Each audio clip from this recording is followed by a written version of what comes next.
রাজ্য সরকার একটা সোসাইটির যে বডি করা হয় সেখানে রাজ্য সরকারের বিভিন্ন দপ্তরে আমলা বা বলতে পারেন আপনি health secretary, finance secretary, director of health, director medical education, এই ধরনের প্রায় 11-12 জনের একটা বডি নিয়ে এটাকে পরিচালনা করার জন্য দায়িত্ব দেওয়া হয়।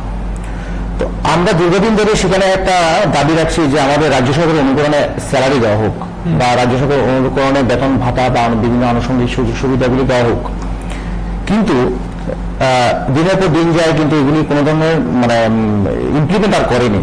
তো একটা সময় আসে আপনার একটা ফাউন্ডেশন ডে, যথাসম্ভব এটা 2013-এ ফাউন্ডেশন ডেতে তৎকালীন যে স্বাস্থ্যমন্ত্রী উনি এসে আমাদের ঘোষণা দিয়ে যায় যে এখন থেকে টিএমসির কর্মচারীরা রাজ্য সরকারের অনুকরণে বেতন ভাতা পাবে এবং অন্যান্য যে আনুষঙ্গিক সুযোগ সুবিধাগুলি আছে সেগুলিও পাবে।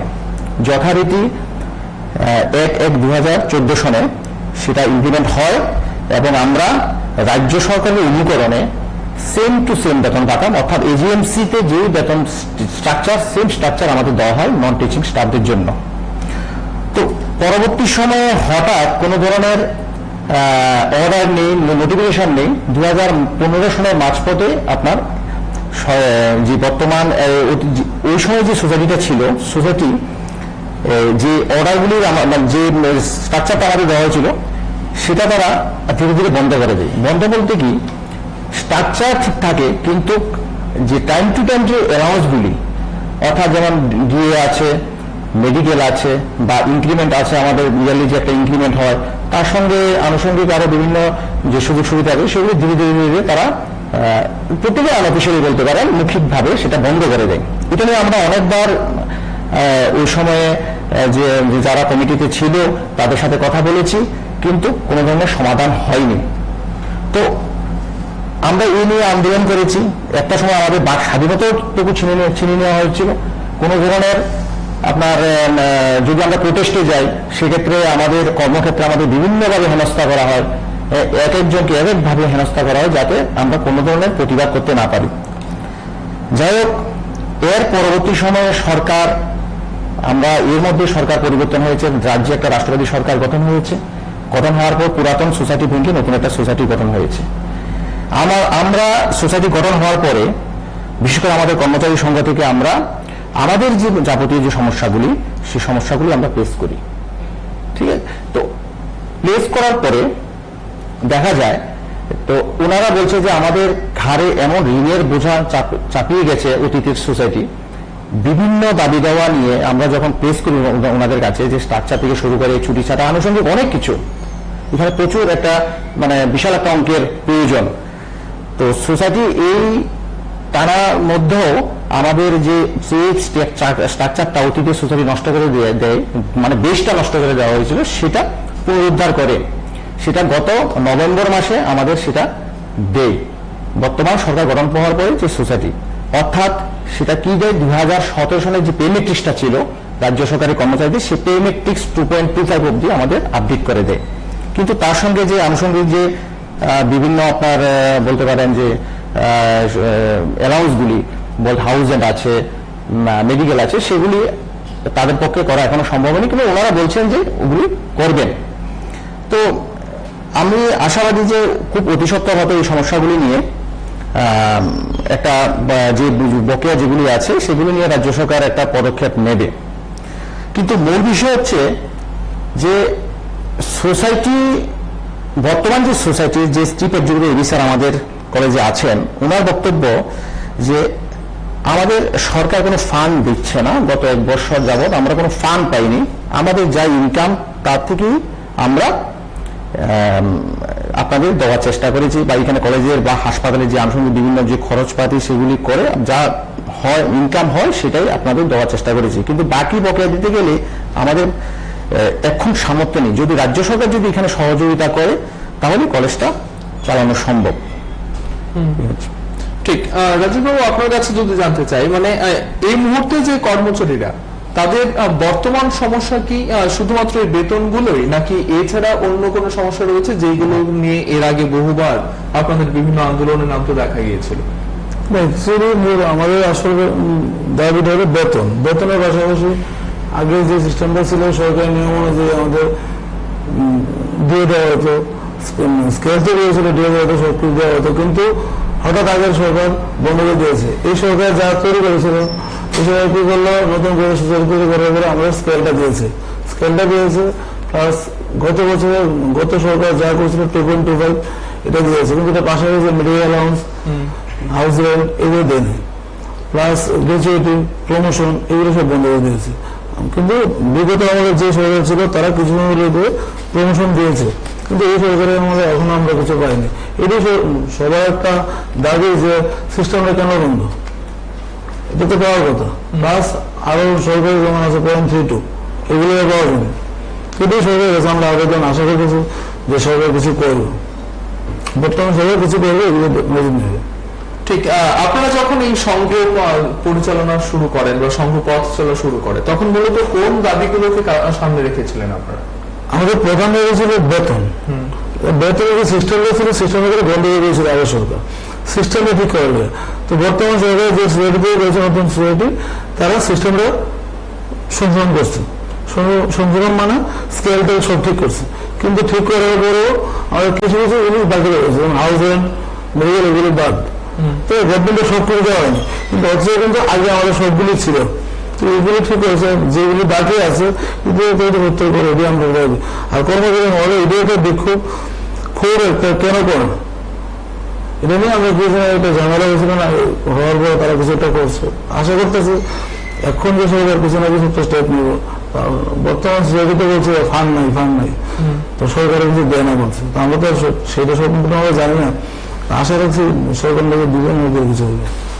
ঠিক, উত্তমবাবু, মানে আপনাদের যখন পরিষেবা প্রদানের বিষয়টা থাকে, তখন কি কোথাও সরকারি নার্সদের তুলনায় কিছু অংশে কম কাজ করার সুযোগ থাকে, কিংবা পরিষেবা যখন আপনারা প্রদান করেন, যেহেতু আপনি একেবারে স্টাফ নার্স, রোগীদের সঙ্গে সরাসরি আপনাদের যুক্ত থাকার প্রয়োজনীয়তা থাকে, ঠিক সেই জায়গায় দাঁড়িয়ে কতটা সরকারি নার্সদের তুলনায় বেশি কাজ করতে হয় কিংবা কম কাজ করতে হয়, আপনাদের কাজটা কতটা কি?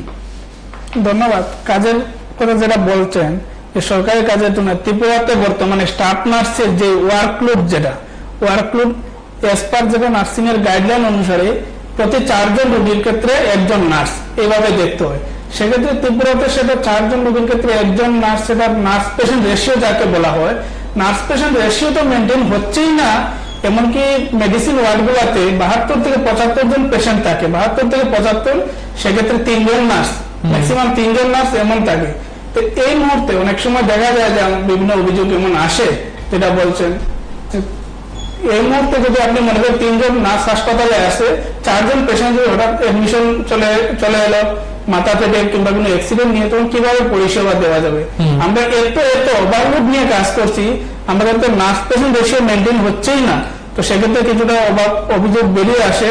এই অভিযোগগুলো পূরণ করার জন্য, অভিযোগগুলো পূরণ করতে হলে, ঘাটতিগুলো মানিয়ে নিতে হলে প্রথমে দরকার ত্রিপুরা রাজ্যে, শুধু টিএমসিতে নয়, ত্রিপুরা রাজ্যের প্রত্যেকটা হাসপাতালে নার্স পেশেন্ট রেশিওটা যতটুকু সম্ভব মোটামুটি মেনটেন না হলে কাছাকাছি নিয়ে আসাটা বিশেষ প্রয়োজন। এবং আমরা যদি আমাদের টিএমসির কথা বলি, টিএমসির কথা তো আর কি বলবো, সবচেয়ে বঞ্চনা, কর্মচারী বঞ্চনার প্রত্যেকটা দিক থেকে বঞ্চনার একেবারে আতুরঘর বললেই চলে, এমন অবস্থা। আর বেতন ভাতা নার্সিং এর মধ্যে আমাদের টিএমসি হাসপাতালে যারা মোটামুটি আমি বলবো সিনিয়র যারা আছেন, 5 ইয়ার্স এবার 5 ইয়ার্স যারা, টিএমসিতে একটা সিস্টেম আছে যে 5 বছর পরে রেগুলার করে সরকারি মতো কিছুটা, সম্পূর্ণটা হয়নি বিভিন্নভাবে, জানি না কেন। আর জুনিয়র নার্স যারা আছে, নার্সিং পার্সন, বিশেষত নার্সিং পার্সন জুনিয়র নার্সিং এর বেতন এত কম, 2015, 16, 17, 18, 19, যে প্রত্যেক বছরে যে অ্যাপয়েন্টমেন্ট গুলো প্রত্যেক বছর বিভিন্ন ধরনের অ্যাপয়েন্টমেন্ট এবং বেতন ভাতা যাকে যত খুশি, মানে এটা কি বলবো, এক একজনের অ্যাপয়েন্টমেন্ট, এক একজনের বেতন এক এক রকম, এবং এত কম, 10,000, 11,000। আমি ব্যক্তিগতভাবে বললে আমার সাথে যারা জয়েন করেছে, আমাদের বেতন 11,509 টাকা, একটা দিনমজুর কর্মচারীর বেতন। এমনকি ত্রিপুরা সরকারের একজন যে গ্রুপ ডি এমপ্লয় আছে, গ্রুপ ডি এমপ্লয়ের বেতন আশা করি এর চেয়ে অনেক বেশি হবে। তো এই বেতন নিয়ে কৈলাসহর, সাবরুম সহ আগরতলার বাইরে যে সমস্ত ছেলেমেয়েরা নার্সিং এর পরিষেবা দিচ্ছে, যারা 24 ঘন্টা আমরা পরিষেবা দিই, আমাদের হলিডে নেই, পূজার ছুটি, ঈদের ছুটি, কোনো কিছু আমাদের নেই, এমনকি স্ট্রাইক বন্ধ যাই হোক না কেন, হাসপাতালে আমি অসুস্থ থাকি কি সুস্থ থাকি, কিন্তু আমার জন্য হাসপাতালে পেশেন্ট রেডি আছে, আমি গিয়ে আমাকে যেতেই হবে, পরিষেবা দিতেই হবে। অনেক সময় আমরা অসুস্থ মানে সম্ভব না, তখন আমরা কাজ করতে যাই, কেননা আমার পরিবর্তে আরেকজনকে স্টাফ দিয়ে আমাকে ছুটি নিতে হয়। সেক্ষেত্রে স্টাফ না থাকার কারণে প্রথমে বলেছি কর্মী স্বল্পতার কারণে আমরা ছুটি নিতে পারছি না, এইভাবে পরিষেবা দিই। আর বেতনটা যেটা বললাম এত নগণ্য এত কম বেতন দিয়ে, তো টিএমসি তে প্রথম দিকে ছিল দাদা যেটা বললেন, রাজেশ দা যেটা বললেন, স্কেলের একটা সিস্টেম ছিল, শুরুতে অ্যাপয়েন্টমেন্ট একটা স্কেল ছিল, এবং পরবর্তী পর্যায়ে বর্তমানে যে অবস্থা তাদের নার্সিং এর বেতনটা কাকে কত বেতন দেওয়া হচ্ছে এটা বলতে গেলে সোসাইটির মর্জি মাফিক দিচ্ছে কি না ঠিক জানে, কোনো স্কেল নেই, কোনো কিছু মেনটেন নেই, একটা ফিক্সড অ্যামাউন্ট এত দেওয়া হচ্ছে, এবং ফিক্সড অ্যামাউন্টটা যথেষ্ট মানে আমাদের পক্ষে যথেষ্ট নয়। যেটা বললাম সরকারিতে জয়েন করতে হলে কমপক্ষে 26,000, সরকারিতে এখন জয়েন করলে কমপক্ষে 26,000 টাকা শুরুতে বেতন থাকে খুব সম্ভবত, সেখানে 26-এর অর্ধেক হচ্ছে 13। আমরা আমাদের বেতনটা হ্যান্ড ক্যাশ 13,000 টাকা পর্যন্ত, মানে গভর্নমেন্টের অর্ধেক বেতন আমরা পাচ্ছি না। এই কি বলবো, তো আমি মাননীয় আমাদের আদরণীয় মুখ্যমন্ত্রী বিপ্লব কুমার দেব, যিনি বর্তমান স্বাস্থ্যমন্ত্রী, ত্রিপুরার খুবই জনপ্রিয় মন্ত্রী, এবং ওনার কাছে আশা রাখছি টিএমসি নিয়ে উনি কোনো একটা পদক্ষেপ নেবেন, বিশেষত আমাদের বেতন ভাতা সহ অন্যান্য ক্ষেত্রে, পেশেন্টের ক্ষেত্রে আমাদের দিকে দেখবেন, পেশেন্ট রুগীর যাতে সার্বিক পরিষেবা যাতে ভালো দেওয়া হয় সেদিকেও দেখবেন। এবং কিছুদিন আগে দেখা গিয়েছিল যে আপনারা হয়তো দেখেছেন যে টিএমসি কে এইমসে রূপান্তরিত করা হবে, একটা সিদ্ধান্ত নিয়েছিল সরকার। জানি না কেন আপাতত এই নিয়ে কোনো হেলথ নেই, কোনো কিছু নেই। ইতিমধ্যে স্বাস্থ্যমন্ত্রী পরিবর্তন হয়ে গেলেন। আরেকটা জিনিস আমার মনে হয়, টিএমসি কে যদি অল্প কিছু সংখ্যক স্টাফ যদি গভর্নমেন্ট অ্যাবজর্ব করে নেয় অনেক ভালো হয়। তাছাড়া ওটাকে যদি এইমস এ রূপান্তরিত করা যায়, নতুন একটা এইমস তৈরি করার থেকে টিএমসি কে এইমস এ রূপান্তরিত করতে হলে গভর্নমেন্টের অনেক কম খরচ লাগবে এবং কম সময়ে তৈরি হবে। সেক্ষেত্রে আমরা কর্মচারী যারা আছি আমাদেরও সুবিধা হয়, রাজ্যবাসীরও সুবিধা হয়। এটা আপনাদের দাবি সেটা করার জন্য। রাজেশ বাবু, যে বিষয়টা নিয়ে আপনি প্রথমে উল্লেখ করেছিলেন যে সরকারের বদল হয়েছে, আপনাদের সোসাইটির যে কমিটি রয়েছে সেটাতেও বদল হয়েছে, স্বাভাবিকভাবেই কোনো একটা বদলের পর কেউ আশা করতে পারেন যে হয়তোবা সেই সমস্যাগুলো আর থাকবে না, কিন্তু কোথাও কি মনে হচ্ছে সেই সমস্যাগুলো থেকেই যাচ্ছে, দূর করা যাচ্ছে না? সমস্যাটা একটু ক্রিটিক্যাল। কিরকম আমি একটু আপনাকে একটু বুঝিয়ে বলি। দেখুন,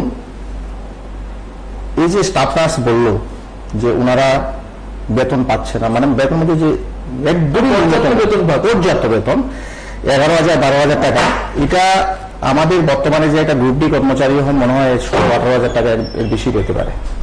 দেখুন, কর্মচারীদের এখানে অবস্থা খুবই খারাপ, এটা আমি একদম নিঃসন্দেহে বলতে পারি। সেখানে আমি নিজেও একজন কর্মচারী সেখানে। তো প্রত্যেকটা সময়ে আমরা দাবি রাখি যে অথরিটির কাছে, যে বর্তমান অথরিটির কাছে, আগেও রেখেছি এখনো রাখছি, কিন্তু এখন যে বর্তমান অথরিটি ওনারা বলছে যে আমাদের ফান্ডের সমস্যা, রাজ্য সরকার ফান্ড দিচ্ছে না। যদি রাজ্য সরকার থেকে আমাদের সহযোগিতা করে বা সফট লোনও দেওয়া হয়, আগে যে সিস্টেমে দেওয়া হয়েছিল সফট লোন দেওয়া হয়েছিল বা ইন্টারেস্ট ফ্রি লোন বলতে পারেন, তাহলে হয়তোবা আমাদের যে সমস্যাগুলি সেগুলি খুব অতি সত্বর সমাধান করা যাবে। কিন্তু বর্তমান সময়ে টিএমসির যে সোসাইটি যে ওনাদের মতামত প্রকাশ করে, যে বিশেষ করে আমাদের চিফ এক্সিকিউটিভ অফিসার যিনি আছেন উনি চেষ্টা করছেন কর্মচারীদের দাবি দাওয়াগুলি যথাসাধ্য পূরণ করার জন্য। কিন্তু উনি পরিষ্কার আমাদের বলেছে, আমাদের ইউনিয়নকে বলেছেন যে দেখেন এই অবস্থায় আমরা দাঁড়িয়ে আছি, এই সমস্যায় আমরা আপনাদের যতটুকু দিয়েছি এখন এই মুহূর্তে আমাদের পক্ষে দেওয়া সম্ভব না।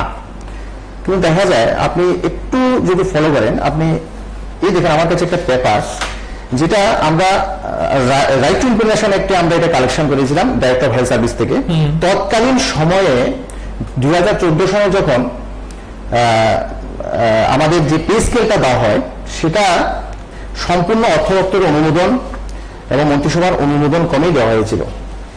আপনি দেখেন নার্সিং এর ব্যাপারটা, যেহেতু উনি বলেছেন একটা গৌতমবাবু যে নার্সিং এর ব্যাপারটা ওনারা বেতন কম পাচ্ছেন, কিন্তু কাগজ বলছে যে এখানে যে ফিক্সড পে যে যারা থাকবে, পরিষ্কার ভাষা লেখা আছে যে এন্ট্রি বেসিকের 75% হিসেবে তারা পাবে। তার মানে উত্তমবাবু আর আমি যদি একই ক্যাটাগরি এমপ্লয়ি হই, তাহলে আমি যদি আজকের দিনে যদি আমি রেগুলার হই, আমার যে বেসিকটা হবে তার ঠিক 75% ও পাবে আগামী 5 বছর। সঙ্গে যদি দিয়ে লামসাম দিয়ে ওনারা পাবে, কিন্তু আদার্স অ্যালাউন্স হাউজেন্ডগুলো ওগুলি পাবে না, ওগুলি যখন রেগুলার হবে তখন পাবে। সেই জায়গায় কি করছেন, সেই জায়গায় তাদেরকে 11,500 12,500 এক একজনের ক্ষেত্রে এক এক রকম। এই বৈষম্যটা কিন্তু এখন করেনি, এই বৈষম্যটা করে রেখেছে অতীত থেকে, 2014, 15, 16, 17, 18 মানে 28 সরকার পরিবর্তন আগে অব্দি এই সমস্যাগুলি করে রেখেছে।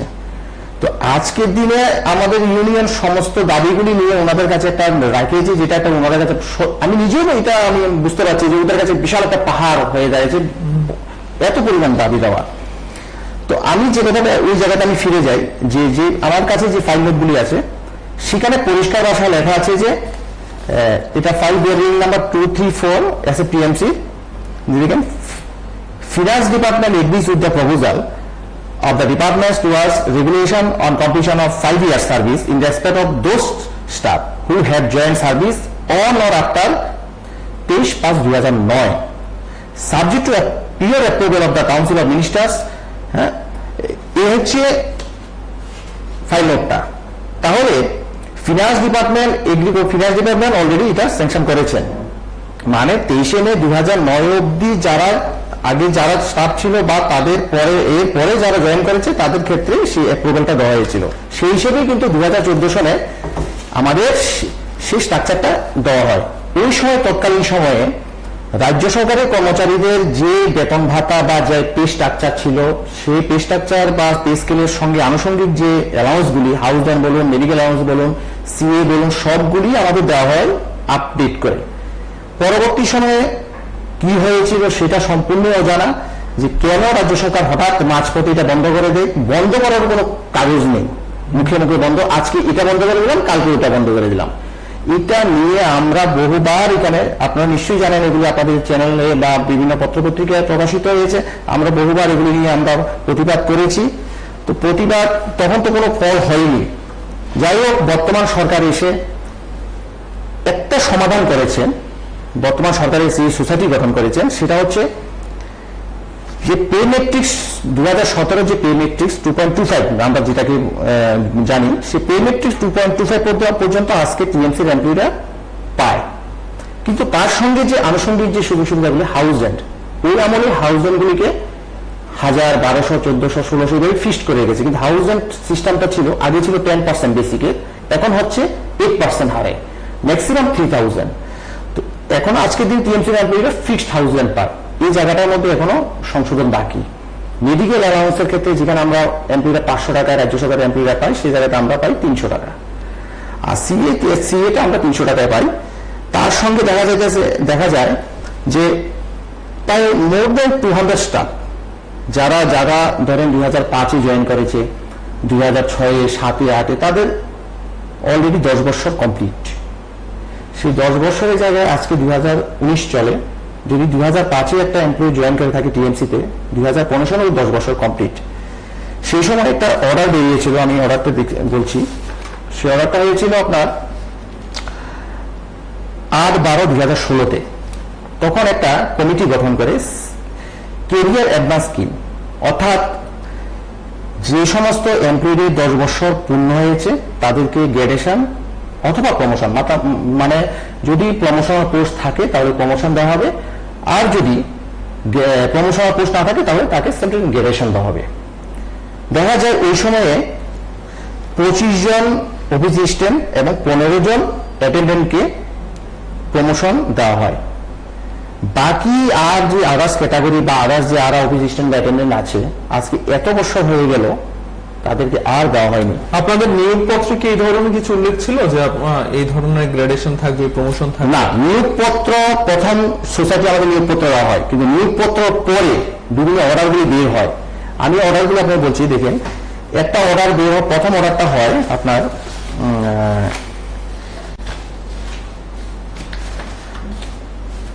6 ফেব্রুয়ারি 2014। আমি যে বলেছিলাম যে তৎকালীন স্বাস্থ্যমন্ত্রী ঘোষণা দিয়ে গিয়েছিলেন, সেই পরিপ্রেক্ষিতে রাজ্য মন্ত্রিসভা এবং অর্থনৈতিক অনুমোদন নিয়ে আমাদের যে পে স্কেলটা দেওয়া হয় সেটা প্রকাশিত হয়। প্রথম যে স্ট্রাকচার বা স্টার্টিং প্যাটার্ন বিভিন্ন ক্যাটাগরির, একদম গ্রুপ ডি থেকে গ্রুপ এ পর্যন্ত যা যা আছে সমস্ত category staff, technical, non technical, administrative staff, paramedical staff, nursing staff, সব। সেক্ষেত্রে এখানে পরিষ্কার এস পার এজিএমসি বলুন বা এস পার আপনার স্টেট গভর্নমেন্টের, সেটা 6 ফেব্রুয়ারি 2014 সালে অর্ডার দিয়ে আমাদের জানিয়ে দেওয়া হয় যে এখন থেকে আপনারা এই সিস্টেমেই বেতন ভাতা পাবেন। আগে যে সিস্টেম ছিল সেটা ছিল মর্জি মাফিক, মানে কাউকে আমি 5,000 দেবো, কাউকে 10,000 দেবো, কাউকে 7,000 টাকা দেবো, এটা মালিকের মর্জি এমন। কিন্তু 6 ফেব্রুয়ারি 2014 ওই সময়ে মন্ত্রিসভা, রাজ্যের যে তৎকালীন মন্ত্রিসভা ছিল সেটা অনুমোদন দেয়, অর্থ দপ্তরের অনুমোদন করে আমাদের পে স্ট্রাকচার দেওয়া হয়। মানে একদম আপনি দেখেন এখানে পেমেন্ট সহকারে উল্লেখ করা দেওয়া হয় কে কিভাবে স্যালারি পাবে। তো পরবর্তী সময়ে আমি তো বললাম যে সেগুলি আমাদের দেওয়া হয় এবং আমরা পাই, কিন্তু মাঝপথে 2015 যথাসম্ভব শেষের দিকে হবে তারা ধীরে ধীরে এগুলি আস্তে আস্তে যে আদার্স অ্যালাউন্স গুলি তারা বন্ধ করে দেবে। মানে টাইম টু টাইম আপনাকে দেবে না। ডিএ যখন ডিএ ডিক্লেয়ার দিল, ডিএ যদি ডিক্লেয়ার দেয় আমি 2-4 মাস পরে দেবো, উইদাউট এরিয়ার মর্জি হলে দেবো, এভাবে ধীরে ধীরে পুরোটাই বন্ধ করে দেয়। 2017 সালে গিয়ে তারা সম্পূর্ণ স্ট্রাকচারটাকে সমাধি দিয়ে এর মতো রাজ্য সরকার অনেক কিছু রিলিজ করেছে, সেগুলি কিন্তু আমাদের আর দেয়নি। বিভিন্ন অজুহাত এক এক সময় এক এক অজুহাত, একটা অজুহাতের সঙ্গে আরেকটা অজুহাত মিল নেই, যখন যা মর্জি আসে তাই বলে। তো এরপরে 2017 সালে কি করলো, ওই যে তৎকালীন সোসাইটি নিজেরা 3 জন একটা কমিটি গঠন করলো। কমিটি গঠন করে ওনারা নিজের মর্জি মাফিক, আমার মর্জি আমি স্টাফ নার্সকে এত টাকা স্যালারি দেবো, আমি টেকনিশিয়ানকে এত দেবো, আমি অ্যাটেন্ডেন্টকে এত দেবো, এভাবে তারা নিজের মর্জি মাফিক স্ট্রাকচার বানায়। তখনই আমরা প্রতিবাদ আবার শুরু করি যে কেন আমরা তো অলরেডি পে স্কেল পেয়েছি রেগুলার এমপ্লয়ি, আমরা ফিক্সড পে বা কন্ট্রাকচুয়াল এমপ্লয়ি নই। কাগজ বলছে আমরা রেগুলার এমপ্লয়ি, তাহলে কেন আমাদের আবার স্ট্রাকচারটা আবার নতুন করে বানানো হলো? কারণ আমাকে তো স্ট্রাকচার অলরেডি দেওয়া হয়েছিল রাজ্য সরকারের অনুকরণে। না, ওনারা কোনো কথা শুনতে রাজি নেই। তো যাই হোক 2017 সালে আমাদের ডিক্লেয়ার করে, তো যাই হোক দুর্ভাগ্য 2018 সালে তো ওরা চলে যায়। আবার নতুন একটা রাষ্ট্রবাদী সরকার আজকে ত্রিপুরাতে গঠন হয়েছে। তো যখন আমি নতুন সরকার আসার পর কি আর কোনো সার্কুলার কিংবা কোনো নোটিফিকেশন আপনাদের জন্য আসে? হ্যাঁ হয়েছে। যখন আমরা দাবি করেছি যে আমার গ্রামে আমরা যে সোসাইটির কাছে প্লেস করেছি যে আমাদের সাথে এই হয়েছে, ওনারা সমস্ত তথ্যগুলি বিচার বিশ্লেষণ করেছেন। বিচার বিশ্লেষণ করে ওনারা বলেছেন হ্যাঁ অন্যায় তো হয়েছে, আপনাদের সামনে ঘোর অন্যায় হয়েছে, কিন্তু আপনাদের যে বিশাল দাবি এত বৎসরে যে একটা পেন্ডিং, সেটা যদি আমরা পূর্ণ করতে যাই তাহলে আমাদের বিশাল অঙ্কের একটা ফান্ডের প্রয়োজন। তো সেক্ষেত্রে আমরা যে বেসটা নষ্ট করে দিয়েছিল, যে বললাম যে পে স্ট্রাকচার, সেটাকে ওনারা পুনরুদ্ধার করে। এক্ষেত্রে আমরা অনেকেই আর্থিকভাবে কিছু সুযোগ সুবিধা আমরা পাই, কিন্তু মূলত যে বর্তমানে যে রাষ্ট্রপতি সরকার এসে যেটা 2.57 অব্দি করেছে ওটা আমরা পাইনি। বিশাল অঙ্কের স্টাফ যারা গ্র্যাজুয়েশন প্রমোশন পাওয়ার কথা তারা পাইনি। স্টাফ নার্সের অবস্থা তো খুবই খারাপ। দেখেন হাসপাতালে রোগীরা বারবার নার্সিং এর দিকে, আমরা বিভিন্ন হাসপাতালে বিভিন্ন সময় পত্রের দিকে যে হাসপাতালের পরিষেবা যদি পেটে খিদা থাকে তাহলে পরিষেবা কোথা থেকে আসবে? দিন রাত্র ঝড় বৃষ্টি তুফান সবসময় ওরা পরিষেবা দিতে হয়, ওরা শিফটিং ডিউটি করতে হয়। 11,000 12,000 13,000 টাকা এক একজনের ক্ষেত্রে এক রকম। তো এটা সমস্যার সমাধান করার জন্য আমরা দাবি রেখেছি। পাশাপাশি যে গ্র্যাজুয়েশন প্রমোশনের যে বিশাল একটা অংশ এখানে গ্র্যাজুয়েশন প্রমোশন পায়নি তাদের দাবিও রেখেছি। আর যে সঙ্গে যে আনুষঙ্গিক যে সুযোগ সুবিধাগুলি হাউস রেন্ট যাতে 8% হারে দেওয়া হোক, তারপরে আপনার মেডিকেলটা 300 টাকা দেওয়া হয় সেটা যাতে 500 টাকা করা হোক। আর যে আদার্স যে বিভিন্ন সময় যদি আগামী দিন যদি রাজ্য সরকার যদি ডিক্লেয়ার দেওয়ার সাথে সাথে যাতে আমরা পাই, যেভাবে আমাদের সুবিধা হয়েছিল সেই জায়গায় যাতে সোসাইটি বর্তমান সোসাইটির কাছে আমরা আবেদন রেখেছি এটা নিয়ে আসার জন্য। তো বর্তমান অফিসারের বক্তব্য, রাজ্য সরকার থেকে আমরা কোনো ধরনের ফান্ড পাই না, আমাদের যা ইনকাম সেই ইনকামের মধ্যে থেকে আপনাদের দিয়েছি। যদি রাজ্য সরকার যদি এখানে সহযোগিতা না করে তাহলে এই মুহূর্তে আপনাদের কোনো দাবি দেওয়া আমাদের পক্ষে পূরণ করা সম্ভব নয়। ঠিক, আসবো। রাজীব বাবু, আপনার কাছে জানতে চাইবো যে আমরা জানি বা শুনে থাকি প্রায়শই যে রাজ্যে 2টো সরকারি মেডিকেল কলেজ, ঠিক সেই জায়গায় আপনাদের যখন দাবি দেওয়া পূরণের কথা আসে তখন বলা হয় যে এটা সরকারি প্রতিষ্ঠান নয়, সরকারি সহযোগিতা ছাড়া আপনাদের দাবি দেওয়া পূরণ করা যাবে না। মানে এই যে একটা চলে আসা আশ্বাস বা প্রতিশ্রুতি, সেটা থেকে কিভাবে আপনারা দূরে আসবেন? আপনারা বলছেন যে নতুন সরকারের কাছে অনেক বেশি আশা করেন এবং আপনারা প্রত্যাশিত যে সরকার আপনাদের কথা ভাববেন বা শুনবেন, ঠিক সেই জায়গা কিভাবে শোনা হবে? কারণ সরকারি প্রতিষ্ঠান তো এটা না। এটা দেখেন আমরা সঠিকভাবে বলতে পারি না, কিন্তু আমরা কখনো কাগজে বলে সরকারি, তাদের মুখে বলে বেসরকারি। অ্যাকচুয়ালি কি আমরা ঠিক বলতে পারি না। তো একবার শুনতে পেয়েছিলাম যে কলেজ বেসরকারি, কিন্তু কর্মচারীর যে রেকর্ড, অসুখের কর্মচারী রেকর্ড হিসেবে আমরা সরকারি। তো যাই হোক, সরকার তো আগে যেভাবে চালাচ্ছিল বেসরকারি বলে চালাচ্ছিল, কিন্তু ভালোই চলছে। কিন্তু সবই সমস্যা অসুখের কর্মচারী বলে। কিন্তু সরকার কি এটার মধ্যে কি আছে ভিতরে আমরা ঠিক বলতে জানি না। এটার মধ্যে নিশ্চয়ই কোনো রহস্য আছে, সেই রহস্য আমরা এখনো বুঝতে পারলাম না। কেউ যদি জিজ্ঞাসা করে আমরা বলতে পারি না এটা কি সরকারি না বেসরকারি। কারণ আমাদের কাছে ডকুমেন্টস সরকারি, কিন্তু শোনা যায় বেসরকারি।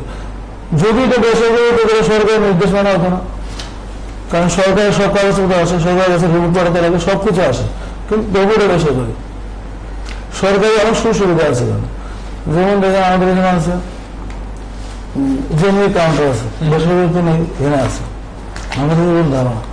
এখানে আছে নাই ডেপুটেশন, ডেপুটেশন আছে, ডক্টর আছে, জেনারেল সুরক্ষা আছে যেটা সরকারিতে থাকে, আরো অনেক কিছু এখানে আছে, অনেক কিছু স্কিম টিম আছে, সবগুলো সরকারি আছে এখানে, কিন্তু তবু এটা বেসরকারি। এটা সম্বন্ধে আমরা সঠিক কিছু বলতে পারি। আপনাদের আমাদের যে সোসাইটিটা, এর মধ্যে অর্ধেকই মেম্বার আছে সরকারি, অর্ধেকের উপরে সরকারি। আপনাদের কাজের ধরনটা কিভাবে করতে হয়, কিভাবে আপনাদের কাজ করতে হয়, সরকারি কর্মচারী হিসেবে না বেসরকারি কর্মচারীদের মতো? কাজ তো আমরা মতো করি, সবই এখানে আছে রেকর্ড। কি এখান থেকে রিপোর্ট থেকে সবই যায় সরকারের কাছে, শুধু স্যালারি ব্যাপারটা জানে, যতটুকু আমরা জানি। আবার ডেপুটেশনাল ডক্টর যারা আছে তাদের যায়। আপনারা ছুটি তো সরকারি কর্মচারীদের মতোই পান? না, আমরা পাই না। সরকারি কর্মচারীর মধ্যে শুধু সিএলটা পাই, আর বাকি সব তাদের মন করা। হলিডে গুলি আছে, হলিডে গুলি এবার থেকে শুধু সরকারের যে হলিডে আছে, যে হলিডে ক্যালেন্ডারটা, এবার সরকারের মতো আছে।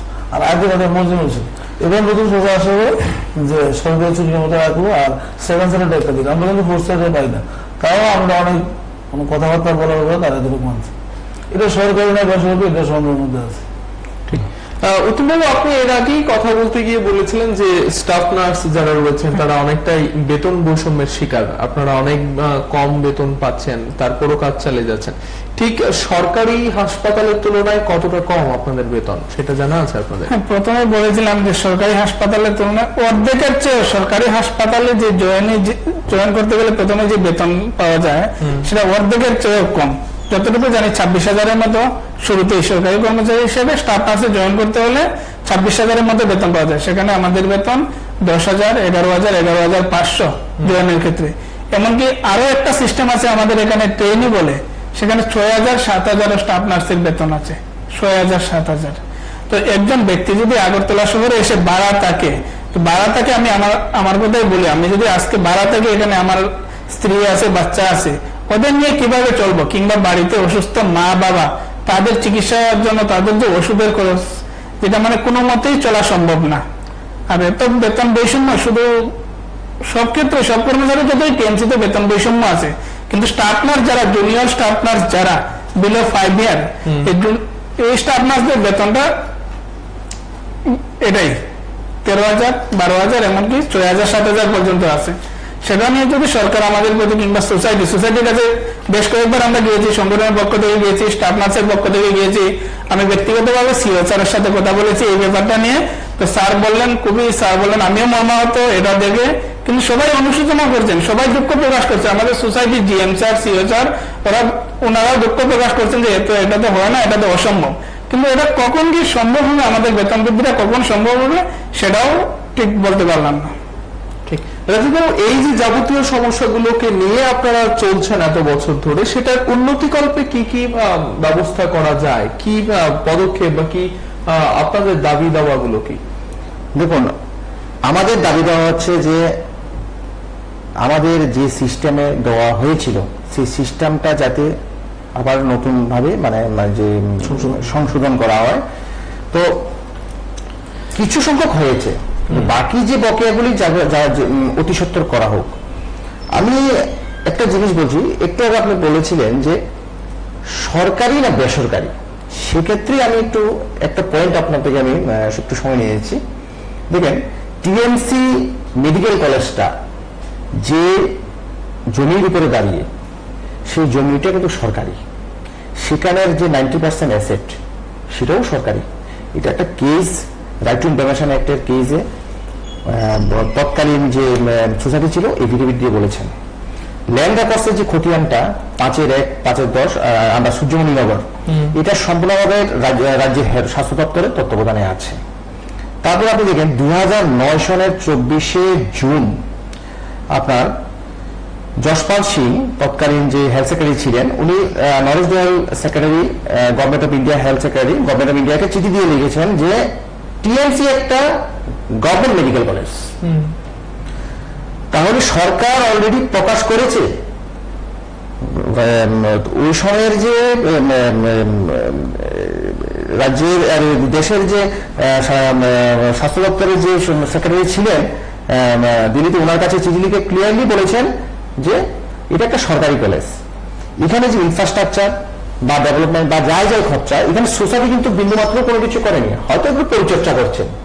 এখানে বিল্ডিং থেকে শুরু করে এখানে যা যাবতীয় সব জিনিসপত্র সবগুলি কিন্তু রাজ্য সরকারের নিজের পয়সায় তৈরি। তাহলে আপনি বলেন এই জায়গাতে এটা প্রাইভেট কি করে হলো? আর প্রাইভেট কি গভর্নমেন্ট বর্তমানে সেটা কেস এখনো চলছে। আমরা শুনেছি যে এটা নিয়ে নাকি আমাদের সুপ্রিম কোর্টে এখনো কেস বিচারাধীন, যদিও এখনো জাজমেন্ট আসেনি। জাজমেন্ট আসলে অনেকটা ক্লিয়ার হয়ে যাবে, কিন্তু এই বিষয়ে আমি আর বলবো না। কিন্তু আমরা কর্মচারীদের সঙ্গে কেন অন্যায় হবে? কর্মচারীরা তো অলরেডি আপনার 2014 সনে সেই পে স্ট্রাকচার অর্থ দপ্তরের অনুমোদন ক্রমে রাজ্যের অন্যান্য কর্মচারীর ন্যায় দেওয়া হয়েছিল। শুধু টাইম টু টাইম যা যা অর্থ দপ্তরকে রিলিজ করবে বা সরকার থেকে রিলিজ করবে সেটা আমাদের দেওয়া হবে। এটার মধ্যেই বৈষম্য করে রাখা হয়েছে। ফিক্সড পেতে বৈষম্য, বিভিন্ন অ্যালাউন্সের ক্ষেত্রে বৈষম্য, টাইম টু টাইম যেগুলো হওয়ার কথা সেগুলো হয়নি, প্রমোশন গ্রেডেশন সব ক্ষেত্রে। তো স্বাভাবিকভাবে সেখানে যে কর্মচারীরা সেখানে একটা ক্ষোভের সঞ্চার হয়েছে, সবসময় একটা ক্ষোভ। যেহেতু আমি এটাই বর্তমান যে রাজ্য সরকার আছে বা মাননীয় মুখ্যমন্ত্রীর কাছে আমি দাবি রাখবো যে আপনি অতি সত্বর এই টিএমসির সমস্যাটা সমাধানে আপনি একটা কার্যকরী পদক্ষেপ গ্রহণ করুন। এখানে যে কর্মচারীদের যে একটা ভবিষ্যৎ প্রায় নিয়ার অ্যাবাউট নন টিচিং প্রায় 600-র কাছাকাছি ভাবে এমপ্লয়ি এখানে পরিষেবা দিচ্ছে, মানে 600টি পরিবার। তো এদিকে একটু নজর রাখার জন্য আমি বা একটু একটা কার্যকরী পদক্ষেপ নেওয়ার জন্য রাজ্য সরকারের কাছে আমার আবেদন। একেবারে শেষ দিকে চলে এসেছি, তার জন্য আপনার কাছে জানতে চাইবো যে আপনি এই মুহূর্তে সোসাইটি কিংবা সরকারের কাছে কি দাবি করবেন? সরকারের কাছে একটা দাবি, সরকার বলে মানে মুখ্যমন্ত্রীর কাছে একটা দাবি যে বিগত সরকার যাই করেছে বর্তমান সরকার আশা রাখছে আমরা কিছু না কিছু করবে, আমরা এই অবস্থা থেকে মুক্তি দেব। ঠিক, উত্তমবাবু আপনি? আমিও সরকারের কাছে এটাই, আমাদের রাষ্ট্রবাদী সরকারের কাছে, জনদরদী সরকারের কাছে আমার একটাই আবেদন, এই টিএমসি যেটা কাগজের পত্রে যেখানে গভর্নমেন্ট দেখানো হচ্ছে সেটাকে যদি গভর্নমেন্টের অনুমোদন দেওয়া হয় পুরোপুরি ভাবে এজিএমসির মতো, টিএমসি এবং এজিএমসি ত্রিপুরাতে দুটো মেডিকেল কলেজ, আমি যে দুটো মেডিকেল কলেজের পরিষেবা এবং কর্মচারীদের বেতনের মধ্যে যাতে কোনো বৈষম্য না থাকে, এই যে এজিএমসির মতো যাতে আমরা কমপক্ষে যাতে এজিএমসির মতো সমান আমরা বেতন ভাতা পাই, সেটা আমাদের মাননীয় মুখ্যমন্ত্রী এবং স্বাস্থ্যমন্ত্রীর কাছে আমাদের আবেদন। ঠিক, রাজেশবাবু একেবারে শেষ প্রশ্ন থাকবে আপনার কাছে। বিগত দিনগুলোতে যে দাবি নিয়ে লড়াই করেছেন সেই দাবি সম্পূর্ণ পূরণ হয়নি। গত 1 বছর ধরে নতুন সরকার এসেছে, আপনারা যেটা প্রত্যাশা করেছেন সেটা এখনো পর্যন্ত পূরণ হয়নি। কি মনে হয় আগামী দিনগুলোতে আপনাদের সমস্যা পূরণ হবে, নাকি যে দাবিতে আপনাদের লড়াই সেই দাবি চিরস্থায়ী? আমি আশাবাদী বর্তমান রাজ্য সরকার যে বিভিন্ন পরিকল্পনা নেওয়া হয়, সেই পরিকল্পনাগুলি মানুষের কাছে পৌঁছতে হতে একটু সময় লাগে। টিএমসি ব্যাপারে রাজ্য সরকার এখনো পর্যন্ত কি ধরনের পদক্ষেপ নিয়েছে সেটা আমি ক্লিয়ারলি বলতে পারবো না, কিন্তু আমি রাজ্য সরকার কাছে এটাই আবেদন রাখবো যে যেখানে সোসাইটি বলছে যে তাদের কাছে ফান্ড নেই, যে ফান্ড আছে সে ফান্ড দিয়ে আমি আগামী হয়তো কয়েক বছর আমি চালাতে পারবো, কিন্তু কর্মচারীর যে দাবিগুলি সেগুলি পূরণ করতে গেলে বা এখানে যা ইনফ্রাস্ট্রাকচার ডেভেলপমেন্টের ক্ষেত্রে যা বকেয়া যাই আছে এমসিআর গাইডলাইন অনুসারে সেগুলি পূরণ করতে হবে। রাজ্য সরকারের অবশ্যই এখানে একটা ফান্ড দিতে হবে। তো সেটা রাজ্য সরকারের কাছে আমার আবেদন যে এখানে অতি চত্বর যে টিএমসি কে ডেভেলপ করার জন্য বা এই মেডিকেল কলেজটার দিকে একটু আরো উন্নততর দিকে নেওয়ার জন্য, রাজ্যের রোগীরা যাতে আরো পরিষেবা পায় সেক্ষেত্রে যাতে একটা কার্যকরী পদক্ষেপ নেওয়া হয় এবং এখানে রাজ্য সরকার একটু হস্তক্ষেপ করে, সেই আবেদন আমি বর্তমান যে রাজ্য সরকার তার কাছে আমি আবেদন রাখছি। ঠিক, অসংখ্য ধন্যবাদ আপনাদের প্রত্যেককে, অসংখ্য ধন্যবাদ আপনাদের যারা এই আলোচনা শুনছিলেন এবং তাদের এই দাবি পূরণ হবে নতুন সরকারের সময়ে সেটা তারা এখনো পর্যন্ত আশা করছে। গত 1 বছরে তেমন একটা কোনো আশা পূরণ হয়নি, কিন্তু তারা বলছেন যে নতুন সরকার, বিশেষ করে নতুন স্বাস্থ্যমন্ত্রী তাদের এই বিষয়টা দেখবেন। সঙ্গে থাকবেন, দেখতে থাকবেন পিবিকে।